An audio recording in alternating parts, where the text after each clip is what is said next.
The extra liquidity they poured in is something called excess reserves. This entire area here is now excess, and this part down here is required. So the banks are constrained by capital, very obviously. This indeed is how we get into the Great Recession. Banks are not lending, borrowers are not borrowing, they're not spending. Monetary policy does not work, fiscal policy doesn't work. The money supply multiplier in creating spending is zero, and the fiscal policy multiplier to create spending is zero. So then the question becomes, what do we do? Now, we went through this collapsing of this environment, and it started in the summer of '07. It really picked up in '08 when the investment banks went down under their own weight. And the Fed poured in all that excess liquidity. The government had a stimulus bill. It spent $700 billion on TARP to recapitalize the banks. The top, probably the largest 200 banks or so were recapitalized by the government. Basically, the government bought non-voting preferred stock. And the banks were recapitalized, and we thought, and at least the Fed thought, the Council of Economic Advisors thought that we would pick up and go again. But all it really did was put a floor under the fall of output. Output, basically, relative to the resources we have, are 7% below what could be produced, which is another way of saying we have a lot of excess labor, we have a lot of excess capacity in plant and equipment. And what the Fed and what the government succeeded doing was no more than put a floor under the free fall at about a 7% ongoing loss in per capita income and total output. And we can see it here in the unemployment rate. And this is the latest numbers of the unemployment rate. They're just about a month or two old. And the unemployment rate explicitly is in the high nines, got up to 10. This dip in the unemployment rate is really associated with, believe it or not, people dropping out of the labor force for looking for jobs, which is expensive. And they've quit looking. And if you quit looking, you're no longer considered unemployed. There is, however, another measure of what's called all-in unemployment, which are people who are actively looking, these people, plus those who are part-time working and would love to, work full-time, et cetera, or underemployed. The all-in unemployment rate is about 16%. So we got all kinds of excess resources. Now, all we were able to do, given the upside-down balance sheet of the consumer and the banks, was to put a floor, a bottom, under the free fall. And we still have huge excess capacity out there. The Fed became very concerned about that. This gets us to, in this progression, to last summer, 3 years later, last August, as a matter of fact, August 2010. This all began in August of 2007. 3 years later, the Fed has this annual powwow in Colorado, Wyoming, at Jackson Hole, the Jackson Hole Retreat, it's called. And I remember picking up, it all started, it took place the week the fall semester began. Just as soon as I got my course outline together, I suddenly saw a change of wind coming, and I had to revise my course, which I, by the way, have had to do every week for the last 3 years.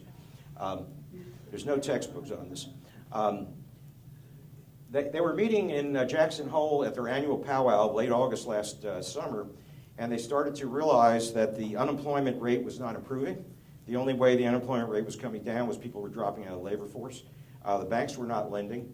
And what appeared to be true at the time is the floor they put under the free fall was about to collapse, and they thought we were going back into another recession, continuation of the recession. It was called the double dip. Will we have or will we not have a double dip recession? The stock market stops cold, deteriorates, et cetera. The other concern they had at that point was the price level decline.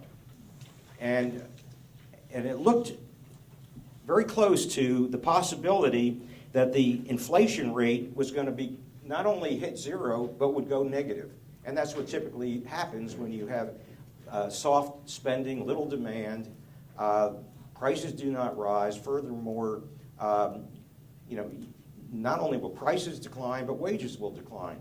Now that becomes something called the deflationary trap.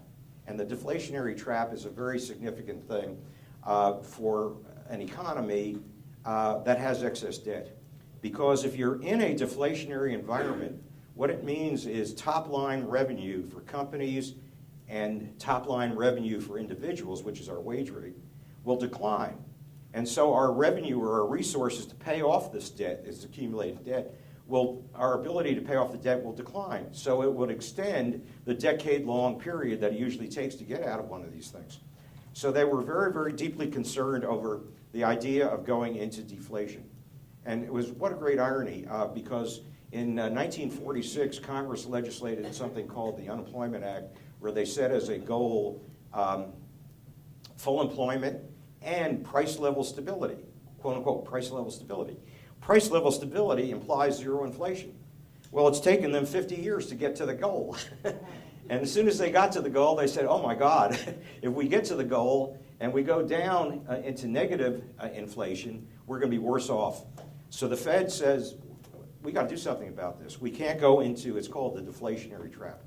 The deflationary trap makes the weight of past debt heavier because our top line revenues are reduced, both for the bank, both for corporations and individuals, for all of us.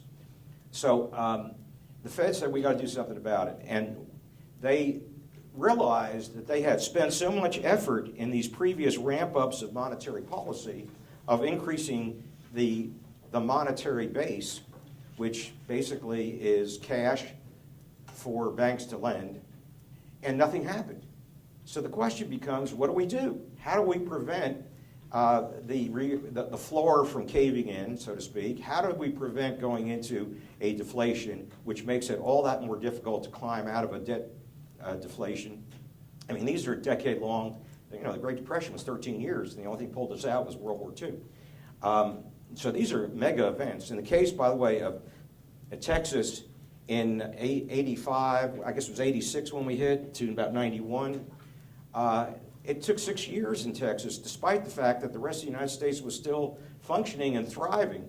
And we had solvent banks to come buy the Texas banks and put them up and going. And furthermore, there were jobs in the Northeast, et cetera.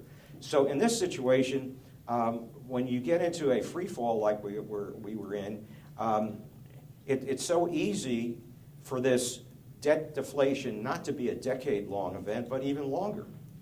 And this was considered, of course, politically unacceptable. So the question is there anything the Fed could do about it? And the usual means by which the Fed gets us out of this problem is not working at all. So they had to create. And they came to understand there was possibly another way out, something that has never been employed before, and some might think outrageous. And if you turn on CNBC most days, most people, there are a lot of people think it's outrageous. What the Fed realized was that, look, we've turned on the monetary reserves before. The commercial banks did nothing about it. Is there some other way we could get our money into the spending stream? Now, after all, deflation is a goods market phenomenon, i.e., we buy goods and services. And they found, and by the way, when, of course, they make funds available to commercial banks, the usual way the commercial bank puts it out is through a credit card. And a credit card is a simultaneous loan associated with a purchase. It happens simultaneously.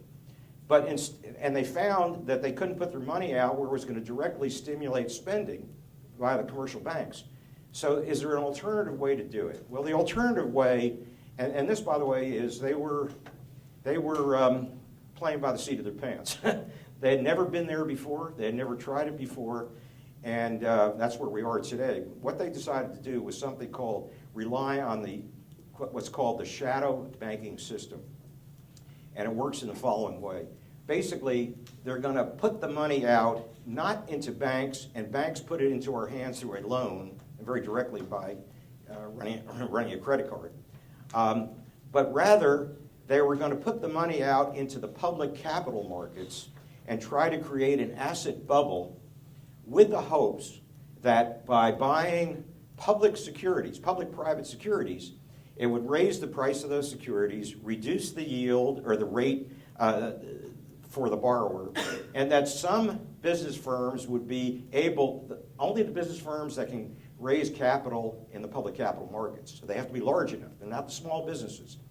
They're businesses large enough to get to the public capital markets. They could become funded very cheaply. And the hope was that they would obtain funding at a low enough rate that it would cause plant and equipment spending or energy spending or whatever. And as, by the way, this all was laid out by Bernanke in a speech he wrote in 2002 called Deflation, Don't Let It Happen Here. The entire agenda of what the Fed has done is laid out in that speech. And QE2, basically the speech was a speech to the Japanese because they were in a decade-long deflation, and he was trying to tell them, this is what you can do to get out of the hole. And guess what? It came here. And despite the title of the speech is Deflation, Don't Let It Happen Here. And so his whole game plan was laid out really in 2002, and this was, 2010, so it's 8 years later, we're actually using this new offense. Now, by the way, this is something very important about this. The expansion of the Fed balance sheet up to this point was really defensive action. Namely, when you go into a downturn, as we did, a lot of people pulled money out of the banks because they think that they're going to be insolvent.